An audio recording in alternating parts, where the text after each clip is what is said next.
ಸ್ನೇಹಿತರೆ, ಸ್ಪಂದನ ವಾಹಿನಿ ಅತ್ಯಂತ ಜನಪ್ರಿಯ ಕಾರ್ಯಕ್ರಮವಾಗಿರ್ತಕ್ಕಂಥ ಬಹುಜನ ಹಿತಾಯ ಬಹುಜನ ಸುಖಾಯ ಕಾರ್ಯಕ್ರಮಕ್ಕೆ ಮತ್ತೆ ಸ್ವಾಗತವನ್ನು ಕೋರ್ತಾ ಇದ್ದೇನೆ. ಜನರಲ್ಲಿ ಅವೇರ್ನೆಸ್ ಮೂಡಿಸುವಂಥ ವಿಶೇಷವಾದ ಕಾರ್ಯಕ್ರಮ, ಜನಜಾಗೃತಿ ಮೂಡಿಸುವ ವಿಶೇಷವಾದ ಕಾರ್ಯಕ್ರಮ ಅಂತ ನಂಗೆ ಅನಿಸ್ತಾ ಇದೆ. ಡಾಕ್ಟರ್ ಅವಿನಾಶ್ ಶಾನ್ಭೋಗ್ ಅವರು ನಮ್ಮ ಜೊತೆಗಿದ್ದಾರೆ. ಅವರಿಗೆ ಸಾಕಷ್ಟು ಪ್ರಶ್ನೆಗಳನ್ನು ಕೇಳೋದ್ರ ಮೂಲಕ ನಾವು ಸಾರ್ವಜನಿಕರಾಗಿ ಚುನಾವಣೆ ಎದುರಿಸುವಾಗ ಹೇಗೆ ಸನ್ನದ್ಧರಾಗಬೇಕು ಅನ್ನೋಂಥ ಒಂದು ವಿಷಯವನ್ನು ತಗೊಂಡು ಮಾತಾಡ್ತಾ ಇದ್ದೇವೆ. ಸರ್ ಜೊತೆ ಮಾತಾಡ್ತಾ ಅವ್ರನ್ನ ಕಾರ್ಯಕ್ಕೆ ಮತ್ತೆ ಸ್ವಾಗತ ಮಾಡ್ತೇನೆ. ಸರ್, 4ನೇ ಪ್ರಶ್ನೆ ಬರ್ತಾ ಇದೆ, ಡೆಮಾಕ್ರಸಿ ಅಂತ 4ನೇ ಪ್ರಶ್ನೆ ನೋಡ್ತಾ ಮುಂದಕ್ಕೆ ಹೋಗೋಣ. ಕಡ್ಡಾಯ ಮತದಾನ ಭಾರತಕ್ಕೆ ಅನಿವಾರ್ಯವ? ಸಾಕಷ್ಟು ಮಂದಿ ಹೇಳ್ತಾರೆ ಎಲ್ಲರೂ ಕೂಡ ಓಟ್ ಹಾಕಬೇಕು, ಆದರೆ ನಮ್ಮ ವೋಟಿಂಗ್ ಪರ್ಸೆಂಟೇಜ್ 70% ಮೇಲೆ ಹೋಗ್ತಾನೆ ಇಲ್ಲ. ಸೊ ಮತದಾನವನ್ನು ಕಡ್ಡಾಯ ಮಾಡಬೇಕು ಅಂತ ನೀವು ಭಾವಿಸ್ಕೊಳ್ತೀರಾ? ಸರ್, ಏನು ಹೇಳ್ತೀರಿ ಇದ್ರ ಬಗ್ಗೆ? ಕಡ್ಡಾಯ ಮತದಾನ ಅಂತ ಹೇಳೋದರಲ್ಲಿ ಅದು ಪ್ರಜಾತಂತ್ರಕ್ಕೆ ವಿರೋಧ ಅಂತೇಳಿ ನಿಮಗೊಂದು ಕಲ್ಪನೆ ಬರಬಹುದು. ಯಾಕಂತೇಳಿದರೆ, ಪ್ರಜಾತಂತ್ರದಲ್ಲಿ ಪ್ರಜೆಗಳು ಏನು ನಮಗೆ ಬೇಕು ಅಂಥೇಳಿ ನಿಶ್ಚಯ ಮಾಡ್ತಾರೆ, ಅದನ್ನೇ ಪಡೆಯುವುದೇ ಪ್ರಜಾತಂತ್ರ, ಹೌದಲ್ಲ? ಆವಾಗ ನೀವು ಕಡ್ಡಾಯವಾಗಿ ಮತದಾನ ಮಾಡುವುದು ಅಂತೇಳಿ ಉಂಟಲ್ಲ, ಆವಾಗ ಅದರಲ್ಲಿ ನಿಮಗೆ ಒಂದು ಆಟೋಕ್ರಸಿಯ ಒಂದು ಇದು ತೋರ್ತದೆ. ಬಲವಂತವಾಗಿ ನೀವು ಮಾಡದಿದ್ದರೆ ನಿಮಗೆ ಶಿಕ್ಷೆ ಮಾಡ್ತೀವಿ, ಮಾಡದಿದ್ದರೆ ನಿಮಗೆ ಜೈಲಿಗೆ ಹಾಕ್ತೀವಿ, ಪೆನಾಲ್ಟಿ ಹಾಕ್ತೀವಿ ಅಂಥೇಳಿ. ಆದ್ದರಿಂದ ಕಡ್ಡಾಯ ಮತದಾನ ಎಂಬ ಕಲ್ಪನೆ ಪ್ರಜಾತಂತ್ರಕ್ಕೆ ಹೇಳಿಸಿದ್ದಲ್ಲ. ಆದರೆ ಎಲ್ಲರೂ ಕಡ್ಡಾಯವಾಗಿ ಮತದಾನ ಮಾಡುವಂತೆ ಓಲೈಸಿ ಅವರಿಗೆ ಅದರ ಜ್ಞಾನ ಕೊಟ್ಟು ರಾಜಕೀಯ ಪ್ರಜ್ಞೆಯ ವಿಚಾರವಾಗಿ ಅವರಿಗೆ ತಿಳಿ ಹೇಳಿಕೊಂಡು ಮಾಡುವಂಥದ್ದಲ್ಲಿ ಒಂದು ಪ್ರಜಾತಂತ್ರದ ಅನುಷ್ಠಾನ ಅಂತೇಳಿ ನಾನು ತಿಳಿಸ್ತೇನೆ. ಹೌದು, ಕಡ್ಡಾಯ ಮತದಾನ ನಮ್ಮ ಭಾರತ ಡೆಮಾಕ್ರಸಿಗೆ ಹೇಳಿಸಿದಲ್ಲ, ಇದೊಂದು ಅವೇರ್ನೆಸ್ ಮೂಡಿಸಬೇಕು, ಪ್ರತಿಯೊಬ್ಬನು ಕೂಡ ಓಟ್ ಹಾಕುವಂತೆ ಪ್ರೇರೇಪಣೆ ಕೊಡಬೇಕು ಅಂತ ಸರ್ ಹೇಳ್ತಾರೆ. ಭಾಳ ಕರೆಕ್ಟ್ ಆಗಿರ್ತಕ್ಕಂಥ ವರ್ಡಿಕ್ಟ್ ಅಂತ ನಂಗೆ ಅನಿಸ್ತಾ ಇದೆ. ಸ್ನೇಹಿತರೆ, 5ನೇ ಪ್ರಶ್ನೆ ಬರ್ತಾ ಇದೆ, ಅತ್ಯಂತ ಪ್ರಮುಖವಾಗಿದ್ದ 5ನೇ ಪ್ರಶ್ನೆ, ಅವರ ಲೇಖನದ ಒಂದು ಪ್ರಮುಖವಾದ ಭಾಗ. ಆ ಪ್ರಶ್ನೆ ನೋಡ್ತಾ ಮುಂದಕ್ಕೆ ಹೋಗೋಣ. 5ನೇ ಕ್ವಶನ್ ಬರ್ತಾ ಇದೆ. ಸರ್, ನೀವು ನಿಮ್ಮ ಲೇಖನದಲ್ಲಿ, ಉದಯವಾಣಿ ಬರೆದಿರ್ತಕ್ಕಂಥ ಲೇಖನದಲ್ಲಿ ಜನಗಳ ಪ್ರಣಾಳಿಕೆ ಬೇಕು, ಪಕ್ಷಗಳ ಪ್ರಣಾಳಿಕೆ ಬೇಡ ಅಂತ ಪ್ರತಿಪಾದನೆ ಮಾಡಿದ್ದೀರಿ ಸರ್. ಸರಿ, ಅದರ ಬಗ್ಗೆ ವಿವರಣೆ ಬೇಕು ಅಂತ ವಿನಂತಿ. ಸರ್, ಜನಗಳ ಪ್ರಣಾಳಿಕೆ ಅಂದರೆ ಏನು ಸರ್? ನೋಡಿ, ಜನಗಳ ಪ್ರಣಾಳಿಕೆ ಅಂತ ಹೇಳಿದರೆ, ಈಗ ಹೆಚ್ಚಿನ ಚುನಾವಣೆಗಳಲ್ಲಿ ನಾವು ನೋಡಿದೇನು, BJP ಪ್ರಣಾಳಿಕೆ, ಕಾಂಗ್ರೆಸ್ ಪ್ರಣಾಳಿಕೆ, ತಾವು ವಿನ್ ಆದ ಮೇಲೆ ಏನು ಮಾಡ್ತೇವೆ, ಏನು ಮಾಡಲಿಕ್ಕಿದೆ ಎಂಬ ಜನರಿಗೆ ಕೊಡುವ ಆಶ್ವಾಸನೆ. ನಾನು ಹೇಳೋದು ಅದು ಬದಲಾಗಬೇಕು. ಜನರಿಗೆ ತಮಗೇನು ಬೇಕು, ಈ ನಮ್ಮ ಕಾನ್ಸ್ಟಿಟ್ಯೂನ್ಸಿ ಅಥವಾ ಈ ಕ್ಷೇತ್ರಕ್ಕೆ ಯಾವುದು ಅವಶ್ಯಕತೆ ಇದೆ ಎಂಬುದನ್ನು ಜನರೇ ನಿರ್ಧಾರ ಮಾಡಿ ಅದನ್ನು ಅವರಿಗೆ ತಿಳಿಸಿ, ಈ ವಿಚಾರದಲ್ಲಿ ನಿಮ್ಮ ಅನಿಸಿಕೆ ಏನು, ನಿಮಗೆ ಖುಷಿ ಬಂದದ್ದು ನಮಗೆ ಮಾಡ್ತೇವೆ ಅಂತ ಹೇಳೋದು ಬೇಡ. ಈಗ ಇದರಲ್ಲಿ ನಾವು 4 ಕಾಲೇಜ್ ತರ್ತೇವೆ, ಇನ್ನೊಂದು ಮಾಡ್ತೇವೆ, ಅದು ಬೇಡ. ನಮ್ಮ ಊರಿಗೆ, ನಮ್ಮ ಕ್ಷೇತ್ರಕ್ಕೆ ಇದರ ಅವಶ್ಯಕತೆ ಇದೆ, ನಿಮ್ಮ ಅಭಿಪ್ರಾಯ ಏನು? ಇದಕ್ಕೆ ಜನಗಳ ಪ್ರಣಾಳಿಕೆ ಅಂತ ಹೇಳ್ತಾರೆ. ಇದನ್ನು ಹೇಗೆ ಮಾಡಬಹುದು ಅಂತೇಳಿದರೆ, ಈಗ ಗುರುವಾಯೂರಕೆರೆಯ ನಾಗರಿಕ ಸೇವಾ ಟ್ರಸ್ಟ್ನವರು ಕಳೆದ 4 ಚುನಾವಣೆಗಳಲ್ಲಿ ಇದನ್ನು ಮಾಡ್ತಾ ಇದ್ದಾರೆ. ಜನಗಳಿಂದಲೇ ಪ್ರಶ್ನೆಗಳನ್ನು ತರಿಸಿ, ಆ ಪ್ರಶ್ನೆಗಳನ್ನು ಒಂದು ಕ್ರೋಢೀಕರಿಸಿ ಎಲ್ಲ ಯಾರ್ಯಾರು ಚುನಾವಣೆಗೆ ನಿಲ್ತಾರೆ ಅವರಿಗೆಲ್ಲ ಕಳಿಸೋದು. ಅದರ ನಂತರ ಅವರಿಂದ ಲಿಖಿತವಾಗಿ ಆನ್ಸರ್ಗಳನ್ನು ತಗೊಳ್ಳುವಂಥದ್ದು. ಇದನ್ನು ಆಯಾಯ ಸ್ಥಳೀಯದಲ್ಲಿರುವ ಯುವಕ ಮಂಡಲ, ಯುವತಿ ಮಂಡಲ ಅಥವಾ ಬಳಕೆದಾರರ ಸಂಘಟನೆಗಳು, ಸಾರ್ವಜನಿಕ ಹಿತಾಸಕ್ತಿ ಸಂಘಟನೆಗಳಲ್ಲಿ ಇದನ್ನು ಸೇರಿ ಇದನ್ನು ಮಾಡಬಹುದು. ಅದು ಹೆಚ್ಚು ಕಷ್ಟ ಇಲ್ಲ. ಆವಾಗ ಜನರಿಗೂ ಎಚ್ಚರ ಆಗುತ್ತೆ, ನಮ್ಮ ಜವಾಬ್ದಾರಿ ಏನು, ಇವರಿಂದ ಕೆಲಸ ಮಾಡಿಸ್ಕೊಳ್ಳೋದು ನಮ್ಮ ಜವಾಬ್ದಾರಿ. ನಾವು ಇದನ್ನು ಕೇಳಿದ್ದು, ಹಿಂದಿನ ಚುನಾವಣೆಯಲ್ಲಿ ಕೇಳಿದ್ದು, ಇಷ್ಟವರೆಗೆ ನೀವು ಮಾಡಲಿಲ್ಲ ಎಂಬ ಪ್ರಶ್ನೆಗಳನ್ನು ಕೇಳಲಿಕ್ಕಾಗ್ತದೆ. ಇದನ್ನೆಲ್ಲ ಮಾಡಿ ಆದ ಮೇಲೆ ಅವರ ಅಭಿಪ್ರಾಯಗಳನ್ನು ತಿಳಿದು ಒಂದು ಸಾರ್ವಜನಿಕ ಸಭೆಯನ್ನು ಏರ್ಪಡಿಸ್ಬೋದು. ಆ ಸಾರ್ವಜನಿಕ ಸಭೆಯಲ್ಲಿ ಎಲ್ಲ ಅಭ್ಯರ್ಥಿಗಳನ್ನು ಒಂದೆಡೆ ಕೂಡಿಸಿ ಒಬ್ಬ ಅದರಲ್ಲಿ ಒಂದು ಆ್ಯಂಕರ್ ರೋಲ್ ತೆಗೆದುಕೊಂಡು ಆತ ಪ್ರಶ್ನೆ ಕೇಳ್ಬೋದು. ಇಂಥ ಪ್ರಶ್ನೆ ನಿಮಗೆ ಕಳಿಸಿದ್ದೀರಿ, ಈಗ ಅದನ್ನ ವಿಚಾರದಲ್ಲಿ ನಿಮ್ಮ ಅಭಿಪ್ರಾಯ ಏನು ಅಂತ ತಿಳಿಸಿ ಅಂಥೇಳಿ. ಆವಾಗ ಅವರಿಗೆ ಪುನಃ ಕಮಿಟ್ಮೆಂಟ್ ಮಾಡಿದಾಗ ಆಗ್ತದೆ. ಇದರೇ ಜನರ ಪ್ರಣಾಳಿಕೆ ಅಂತ ನಾವು ಹೇಳೋದು. ಹೌದು, ಜನರ ಪ್ರಣಾಳಿಕೆ ಅಂದರೆ ಜನರ ಹಕ್ಕೊತ್ತಾಯ. ನಮ್ಮೂರಿಗೆ ಏನು ಬೇಕಂತ ಹೇಳೋದನ್ನು ಜನ ಡಿಸೈಡ್ ಮಾಡ್ತಾರೆ. ಪ್ರಜೆಗಳೇ ಪ್ರಭುಗಳು ಅಂತ ಹೇಳೋಂಥ ಕನ್ಸೆಪ್ಟ್ ಸ್ಥಿರೀಕರಣವಾಗುತ್ತೆ. ಸ್ನೇಹಿತರೆ, ಬಹಳ ಅದ್ಭುತವಾದ ಕನ್ಸೆಪ್ಟ್ ಅಂತ ನಂಗೆ ಅನಿಸ್ತಾ ಇದೆ.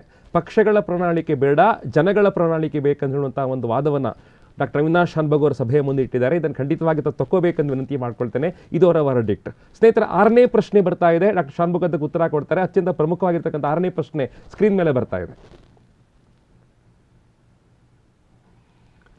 ಜನರಲ್ ರಾಜಕೀಯ ಪ್ರಜ್ಞೆಯ ಕೊರತೆ ಇದೆ ಅಂತ ನಿಮ್ಮ ಲೇಖನದಲ್ಲಿ ನೀವು ಬಹಳ ವಸ್ತುನಿಷ್ಠವಾಗದನ್ನು ಎತ್ತಿ ತೋರಿಸಿರ್ತಕ್ಕಂಥ ಪ್ರಶ್ನೆ ಸರ್. ರಾಜಕೀಯ ಪ್ರಜ್ಞೆ ಅಂದರೆ ನಿಮ್ಮ ಪ್ರಕಾರ ಏನು sir?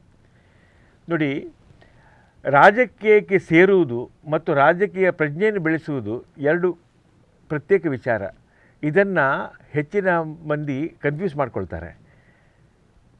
R you political minded, are you politically aware ಅಂತೇಳಿ ಪ್ರಶ್ನೆ ಮಾಡುವಾಗ ಈ ರಾಜಕೀಯ ಪ್ರಜ್ಞೆಯ ವಿಚಾರವಾಗಿ ನಾನು 2 ಮಾತಿನಲ್ಲಿ ಹೇಳಿಬಿಡ್ತೀನಿ. ನೋಡಿ, ಪ್ರಜಾತಂತ್ರದಲ್ಲಿ ಒಂದು ಸರ್ತಿ ಚುನಾವಣೆ ಮುಗಿದು ಇಲೆಕ್ಷನ್ ಆಗಿ ಜನಪ್ರತಿನಿಧಿನ ಆಯ್ಕೆ ಮಾಡಿದ ಮೇಲೆ ತಮ್ಮ ಕೆಲಸ ಮುಗಿಯಿತು ಎಂಬುದನ್ನು ಮಾಡಿದರೆ ಅದಕ್ಕೆ ರಾಜಕೀಯ ಅಂತ ಹೇಳ್ತಾರೆ.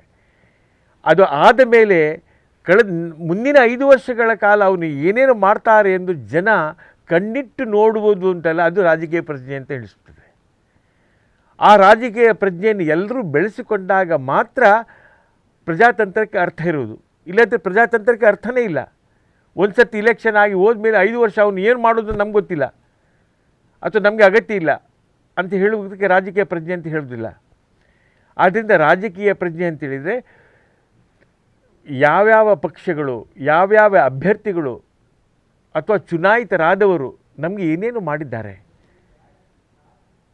ಆ ಯೋಗ್ಯತೆಯಿಂದ ಅವರನ್ನು ಆರಿಸುವುದೇ ರಾಜಕೀಯ ಪ್ರಜ್ಞೆ. ಇಲ್ಲದೆ ಅದು ರಾಜಕೀಯ ಪ್ರಜ್ಞೆ ಅಂತ ಎಣಿಸೋದಿಲ್ಲ. ನಮ್ಮ ರಾಜಕೀಯ ಇಡೀ ಪಾಲಿಸಿ ಅಂತ ಹೇಳ್ತಾರಲ್ಲ, ವಿವಿಧ ಈಗ ಫಾರಿನ್ ಪಾಲಿಸಿ ಇರ್ಬೋದು, ಫೈನಾನ್ಷಿಯಲ್ ಪಾಲಿಸಿ ಇರ್ಬೋದು, ಪ್ರತಿಯೊಂದು ಇದರಲ್ಲಿ ಅವನ ಅಭಿಪ್ರಾಯ ಏನು, ಅವನಿಗೆ ಯೋಗ್ಯತೆ ಇದೆಯೋ, ಅಲ್ಲಿ ಹೋಗಿ ಪಾರ್ಲಿಮೆಂಟಿಗೂ ಅಸೆಂಬ್ಲಿಗೂ ಹೋಗಿ ಅಲ್ಲಿ ವೋಟ್ ಮಾಡುವಾಗ ಅಲ್ಲಿಯೂ ಮತದಾನ ನಡೀತದೆ. ಅಲ್ಲಿ ಬಹುಮತದಿಂದಲೇ ಪಾಲಿಸಿಗಳನ್ನು ರೂಪಿಸಲಾಗ್ತದೆ. ಅದನ್ನು ಮಾಡುವಾಗ ಅದನ್ನು ತೂಕ ಮಾಡುವ, ಅಳತೆ ಮಾಡುವ ಯೋಗ್ಯತೆ ಅವನಲ್ಲಿ ಇದೆಯೋ ಅಂತ ಗೊತ್ತಾಗಬೇಕಾ ಬೇಡ? ಅವನಿಗೆ ಅದೇ ಯೋಗ್ಯತೆಯೇ ಇಲ್ಲ ಅಂತಾದರೆ ನಮ್ಮ ಜಾತಿಯವನು ಅಥವಾ ನಮ್ಮ ಸ್ನೇಹಿತನು ಅಥವಾ ಇದು ಅಂತೇಳಿ ನಾವು ಕಳಿಸಿದರೆ ಅವನಲ್ಲಿ ಈಗ ನೋಡಿ, ಅದಕ್ಕಾಗಿಯೇ ಎಲ್ಲ ಕ್ರಿಮಿನಲ್ಸ್ ಈಗಲೂ ಎಷ್ಟು ಜನ ಕ್ರಿಮಿನಲ್ಸ್ ಅವರಿಗೆ ಟಿಕೆಟ್ ಕೊಟ್ಟಿದ್ದಾರೆ. ಇಷ್ಟು ಅವೇರ್ನೆಸ್ ಈಗ ಬಂದಿದೆ. ಹಿಂದೆ ರೇಡಿಯೋ ಮಾತ್ರ ಇದ್ದಾಗ ಇಷ್ಟು ಅವೇರ್ನೆಸ್ ಇರಲಿಲ್ಲ. ಈಗ ಟಿ ವಿ ಮಾಧ್ಯಮ ಬಂದ ಮೇಲೆ ಇಷ್ಟು ಅವೇರ್ನೆಸ್ ಆಗಿದೆ. ಅಷ್ಟಾದ ಮೇಲೆಯೂ ಭ್ರಷ್ಟರನ್ನು ಇವರಿಗೆ ಟಿಕೆಟ್ ಕೊಟ್ಟಿದ್ದಾರೆ, ಕ್ರಿಮಿನಲ್ ರೆಕಾರ್ಡ್ ಇರುವವ್ರನ್ನ ರೆಕಾರ್ಡ್ ಕೊಟ್ಟಿದ್ದಾರೆ. ಅವ್ರಿಗೆ ಕೇವಲ FIR ಮಾತ್ರ ಆಗಿದ್ದು, ಅವರಿಗೆ ಶಿಕ್ಷೆ ಆಗಲಿಲ್ಲ, ಅವರಿಗೆ ಕನ್ವಿಕ್ಷನ್ ಆಗಲಿಲ್ಲ. ಇಂಥ ಮಾತುಗಳನ್ನು ನಾವು ಕೇಳಬೇಕಾಗಿ ಬಂದರೆ ಇದು ನಾವು 21ನೇ ಸೆಂಚುರಿ ಇದ್ದೇವೋ ಯಾವ 18ನೇ ಶತಕದಲ್ಲಿ ಇದ್ದೀವೋ ಅಂತ ನಮ್ಗೆ ಗೊತ್ತಾಗೋದಿಲ್ಲ. ಹೌದು ಸರ್. ರಾಜಕೀಯ ಪ್ರಜ್ಞೆ ಅಂತ ಹೇಳ್ತಾರೆ, ಅದು ಪೊಲಿಟಿಕಲ್ ಎಜುಕೇಷನ್ ಸರ್ ಹೇಳ್ತಾರೆ. ಇವನನ್ನು ಜಾತಿಯವ, ಇವನನ್ನು ಮತದವ ಅಂತ ಹೇಳಿ ನಾವು ಓಟ್ ಹಾಕೋದಕ್ಕಿಂತ ಅವನ ಯೋಗ್ಯತೆ ನೋಡಿಕೊಂಡು ಓಟ್ ಹಾಕೋದೇ ರಾಜಕೀಯ ಪ್ರಜ್ಞೆ. ಓಟ್ ಹಾಕಿದ ಮೇಲೆ ಕೂಡ ಅವನು ಎಷ್ಟು ಕೆಲಸ ಮಾಡ್ತಾನೆ ಗಮನಿಸ್ಕೊಳ್ಳೋದು ರಾಜಕೀಯ ಪ್ರಜ್ಞೆ ಅಂತ ಸರ್ ಹೇಳ್ತಾರೆ. ಅದನ್ನು ಅವರ ವರ್ಡಿಕ್ಟ್ ಅಂತ ಭಾವಿಸ್ಕೊಳ್ತೇನೆ ಸ್ನೇಹಿತರೆ. ಸೊ ಅತ್ಯಂತ ಪ್ರಮುಖವಾಗಿರ್ತಕ್ಕಂತಹ ಮತ್ತು ಈ ಕಾರ್ಯಕ್ರಮದ ಅತ್ಯಂತ ಕೇಂದ್ರವಾಗಿರ್ತಕ್ಕಂಥ 8ನೇ ಪ್ರಶ್ನೆ ಬರ್ತದೆ ಸ್ನೇಹಿತರೆ. 8ನೇ ಪ್ರಶ್ನೆ ನೋಡ್ತಾ ಮುಂದಕ್ಕೆ ಹೋಗೋಣ. ಕ್ಷಮಿಸಿ, 7ನೇ ಪ್ರಶ್ನೆ ಬರ್ತಾ ಇದೆ. ಚುನಾವಣಾ ನೀತಿ ಸಂಹಿತೆ ಇನ್ನಷ್ಟು ಬಿಗಿಯಾಗಬೇಕು ಅಂತ ಹೇಳುವಂಥ ಪ್ರಶ್ನೆ ಇತ್ತೀಚಿನ ವರ್ಷಗಳು ಕೇಳಿ ಬರ್ತಾ ಇದೆ. ಸೊ ನೀತಿ ಸಂಹಿತೆ ಅಂತ ಹೇಳಿದ್ರೆ ನಾವೆಲ್ಲ ಗಮನಿಸ್ಕೊಳ್ತಾ ಇದ್ದೇವೆ. ಹಿಂದೆ ನಮ್ಮ ಗೋಡೆಗಳು ಹಾಳಾಗ್ತಿದ್ದವು, ನಮ್ಮ ಊರು ಬಹಳ ಕೆಟ್ಟದಾಗ್ತಿತ್ತು, ನರಕವಾಗ್ತಿತ್ತು. ಬಟ್ ಇತ್ತೀಚಿನ ವರ್ಷಗಳಲ್ಲಿ ನಗರವನ್ನು ಸುಂದರವಾಗಿಡುವಂಥ ಕೆಲಸವನ್ನು ನೀತಿ ಸಂಹಿತೆ ಮೂಲಕ ಮಾಡಲಿಕ್ಕೆ ಸಾಧ್ಯ ಆಗ್ತಾ ಇದೆ. ಚುನಾವಣಾ ಆಯೋಗದ ಕಪಿಮುಷ್ಟಿ ಬಿಗಿ ಆಗ್ತಾ ಇದೆ ಸರ್, ಇದ್ರ ಬಗ್ಗೆ ಏನು ಹೇಳ್ತೀರಿ? ನೋಡಿ, ಈ ಚುನಾವಣಾ ಕಮಿಷನ್ ಅಥವಾ ಆ ಚುನಾವಣೆ ನಡೆಸುವ ಸಂಸ್ಥೆ ಇದನ್ನೆಲ್ಲ ಇದು 1950ನೇ ಇಸ್ವಿಯಿಂದಲೇ ನಮ್ಮ ಹತ್ರ ಇದೆ. ಆದರೆ ಅದರ ಮುಖ್ಯಸ್ಥರಾದವರಿಗೆ ಅದು ಎಷ್ಟು ಬಲಶಾಲಿ ಇದೆ, ಎಷ್ಟು ಅವರಿಗೆ ಅದು ಅಧಿಕಾರ ಇದೆ ಎಂಬುದು ಚುನಾವಣಾ ಕಮಿಷನರಿಗೆ ಗೊತ್ತಿರಲಿಲ್ಲ. ಹಾಗಾಗಿ ಮೊದಲ ಸಾಧಾರಣ 40-45 ವರ್ಷಗಳ ಕಾಲ ಈ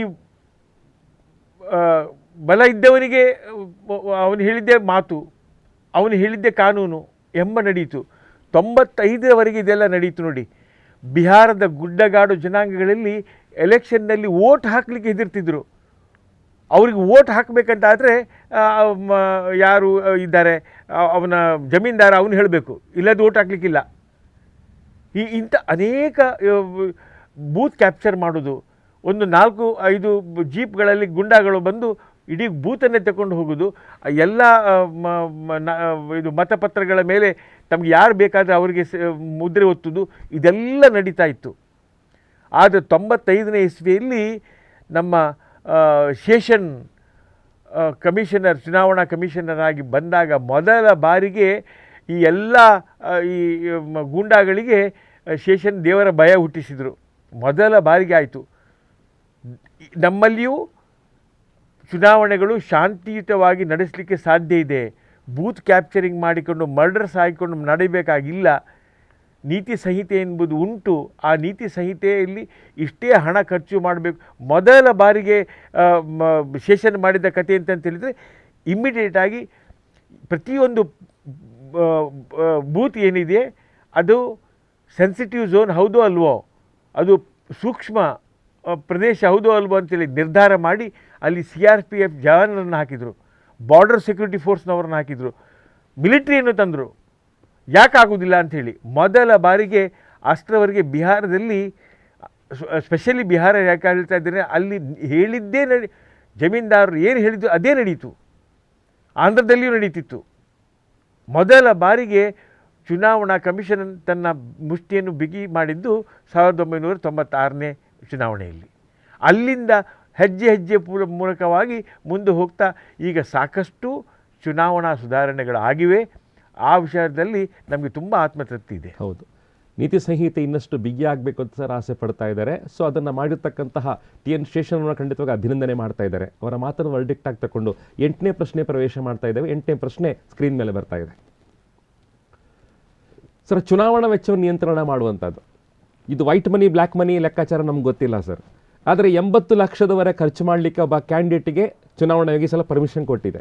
ಹೌದು, ವಿಧಾನಸಭೆ ಕಂಟೆಸ್ಟ್ ಮಾಡೋರು 35 ಲ್ಯಾಕ್ಸ್ ತನಕ ಖರ್ಚು ಮಾಡುವಂತ ಹೇಳ್ತಾ ಇದೆ ಸರ್. ಇದು ಎಷ್ಟರ ಮಟ್ಟಿಗೆ ಸರಿ? ನೋಡಿ, ನಿಜವಾಗಿ ಹೇಳಬೇಕಂತಾದರೆ ಯಾಕೆ ದುಡ್ಡು ಖರ್ಚು ಮಾಡಬೇಕು? ನಾವು ಇನ್ನೂ ಇದನ್ನು ಆ ಮಟ್ಟಕ್ಕೆ ನಾವು ಇನ್ನೂ ತಲುಪಿಲ್ಲ. ಆದ್ದರಿಂದ ಈಗ ಇದನ್ನು ಇಟ್ಟುಕೊಳ್ಳುವ. ಯಾಕಂದರೆ ಮುಂಚೆ ಎಷ್ಟು ಖರ್ಚು ಮಾಡ್ತಾರೆ ಅಂತ ಅದಕ್ಕೆ ಲೆಕ್ಕವೇ ಇರಲಿಲ್ಲ. ಅಟ್ಲೀಸ್ಟ್ ಈಗ ಒಂದು ಹಿಡಿತಕ್ಕೆ ಬರಬೇಕಾಯಿತು. ನೀವೆಷ್ಟು ಖರ್ಚು ಮಾಡ್ತೀರಿ, ಆ ಖರ್ಚನ್ನು ವೆಚ್ಚವನ್ನು ನೋಡ್ಕೊಳ್ಳೋದು, ಅದು ಯಾವುದಾವುದು ವೆಚ್ಚ ಹೇಗೆ ಮಾಡ್ತಾರೆ ಅಂತೇಳಿ ವೀಕ್ಷಕರನ್ನು ನೇಮಿಸುವುದು, ಅದನ್ನೆಲ್ಲ ಇತ್ತೀಚೆಗೆ ಸೆಷನ್ ಬಂದ ನಂತರ ಬಂದ ಈ ನೀತಿ ಸಂಹಿತೆಯಲ್ಲಿ ಸೇರಿದೆ. ಇದು ಇಲ್ಲದ ಮುಂಚೆ ಯಾವುದೂ ಒಂದು ಲಗಾಮೇ ಇರಲಿಲ್ಲ. ಯಾರ ಹತ್ರ ಹೆಚ್ಚು ಬ್ಲ್ಯಾಕ್ ಮನಿ ಇದೆ, ಯಾರ ಹತ್ರ ಹೆಚ್ಚು ದುಡ್ಡಿದೆ ಅವನು ಹೇಳಿದ್ದೇ ನಡೀತಿತ್ತು. ಈಗ ಎಟ್ಲೀಸ್ಟ್ ಯಾರಾದರೂ ನೋಡ್ತಾರೆ ಅಂತ ಹೇಳಿ ಅದನ್ನು ಕಡಿಮೆ ಮಾಡುವ ಒಂದು, ಇಲ್ಲದಿದ್ದರೆ ನೋಡಿ ಕೋಟಿಗಟ್ಟಲೆ ಹಣ ಸರ್ಕಾರಕ್ಕೂ ಖರ್ಚು. ಈ ಹಣ ಎಲ್ಲ ಯಾರ್ದು? ಸರಿಯಾಗಿ ಜನರು ಗಮನಿಸಬೇಕು. ಈ ಹಣ ಎಲ್ಲ ನಮ್ಮದೇ. ನಮ್ಮ ಹಣವನ್ನು ಇವರು ಖರ್ಚು ಮಾಡಿ ಕೆಲವರು ತಮಗೆ ಏನೇನು ಆಸೆ, ಯಾವುದು ಬಾಟ್ಲಿ ಸಿಗ್ತದೆ ಅಥವಾ ಕುರಿ ಸಿಗ್ತದೆ, ಮಾಂಸ ಸಿಗ್ತದೆ ಅಂಥೇಳಿ ಇದನ್ನೆಲ್ಲ ನಾವು ನೋಡ್ತಾ ಇದ್ದೇವೆ, ದಿನಾಲೂ ನೋಡ್ತಾ ಇದ್ದೇವೆ. ಆವಾಗ ತೆಗೆದುಕೊಂಡ ಈ ಹಣ ತೆಗೆದುಕೊಂಡು ಓಟ್ ಹಾಕಿದರೆ ಯಾವ ರೀತಿಯಲ್ಲಿ ಮಾಡಬೇಕಾಗಿತ್ತು ಅಂಥೇಳಿ ಅಟ್ಲೀಸ್ಟ್ ಈಗ